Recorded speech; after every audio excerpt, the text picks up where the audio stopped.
Hello friends, कक्षा 8वीं के लिए विषय हिंदी के अंतर्गत आज हम इस वीडियो के द्वारा पढ़ेंगे समास। साथियों, इसके पहले हमने व्याकरण के भाग में संधि के बारे में पढ़ा था। संधि क्या होती है?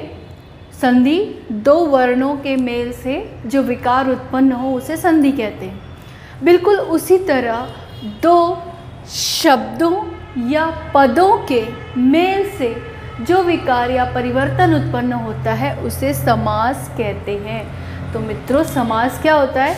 दो शब्दों का मेल।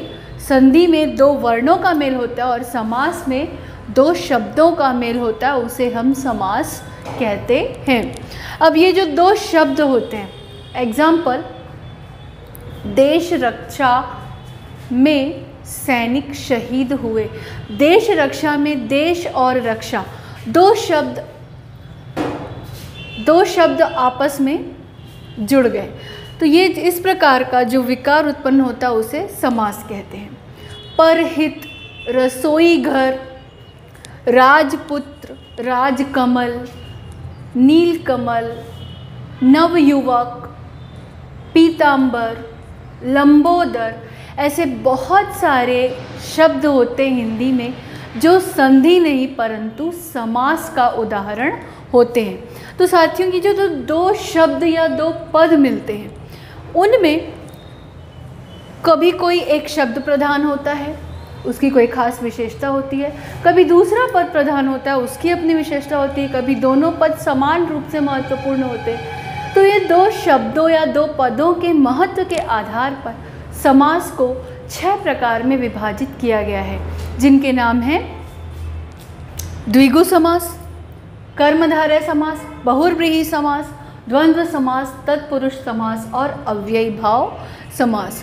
तो साथियों, इस प्रकार दो शब्दों के मेल से जो परिवर्तन हो उसे समास कहते हैं और समास 6 प्रकार में विभाजित किए गए हैं। और ये 6 प्रकार में विभाजन का आधार होता है इन शब्दों या पदों जिनके मेल से उनका निर्माण हो रहा है, उनकी विशेषता, उनका महत्व, उस आधार पर ही ये विभाजित किए गए हैं। तो साथियों, आज हम देखेंगे द्विगु समास, द्वंद्व समास और बहुब्रीहि समास। ये क्या? तो साथियों, देखते हैं द्वंद्व समास और द्विगु समास। हमने अभी देखा कि समास में दो पदों का मेल होता है और उन पदों की महत्वता या विशेषता के आधार पर ही उसका वर्गीकरण किया गया है। तो किस आधार पर द्वंद्व समास को वर्गीकृत किया गया है? तो द्वंद्व समास की विशेषता ये होती है कि इसके दोनों पदों की प्रधानता होती है, अर्थात दो पद, प्रथम और द्वितीय, ये दोनों पद जो होते हैं वो प्रधान होते हैं, कोई एक पद प्रमुख नहीं होता। उदाहरण देखते हैं, आना जाना, भाई बहन, सुबह शाम, दिन रात। यहाँ दो शब्द हैं, सुबह शाम। जब हम इसको उच्चारित करते हैं कि वह सुबह शाम पढ़ाई करता है, वह सुबह शाम अध्ययन में लीन रहता है, यहाँ सभी का आना जाना लगा रहता है, भाई बहन बाहर गए हैं, दिन रात झगड़ना उचित नहीं।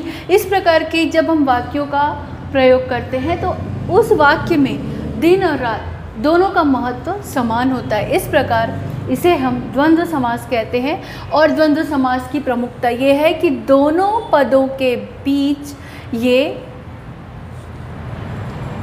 चिन्ह लगा होता है। इस विराम चिन्ह के द्वारा ही द्वंद्व समास को प्रदर्शित किया जाता है। इसके पश्चात देखते हैं द्विगु समास।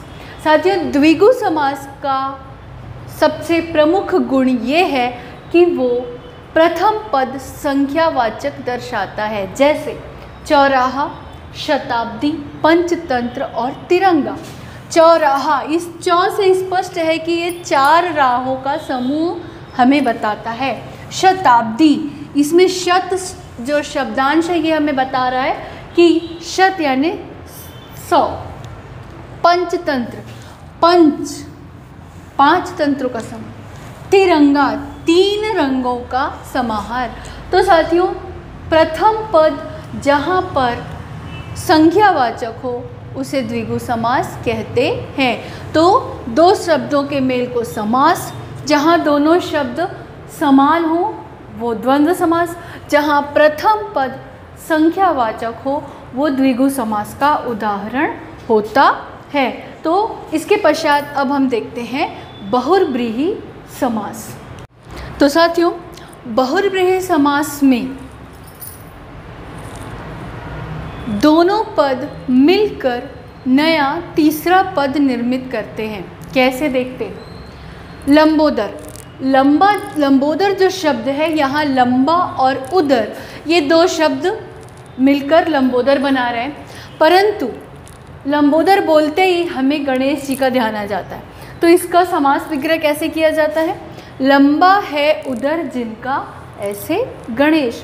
तो साथियों, जब लंबा और उदर, लंबोदर ये दो शब्द मिलकर नया तीसरे शब्द का संकेत हमें देते हैं, उसे हम बहुब्रीहि समास कहते हैं। लंबा है उदर जिनका ऐसे गणेश। तो यहाँ पर प्रथम पद लंबा, द्वितीय पद उदर, ये दोनों समासिक पद कहलाते हैं और इस रूप में जब हम लिखते हैं इसे समास विग्रह कहा जाता है। और ये जो नया शब्द का संकेत हमें मिल रहा है, ये इसको बहुब्रीहि समास का परिचय देता है। तो इस प्रकार हम ये देखते हैं कि बहुब्रीहि समास में दोनों शब्द की महत्ता का कोई विशेष यहाँ पर बात नहीं है। दोनों शब्द मिलकर तीसरे शब्द का संकेत देते हैं, उसे हम बहुब्रीहि समास कहते हैं। तो इस प्रकार ये तीनों प्रकार के समास का आप उदाहरण अपनी पाठ्यपुस्तिका में ढूंढने का प्रयत्न कीजिए और समास को भी समझने का प्रयास कीजिए। धन्यवाद।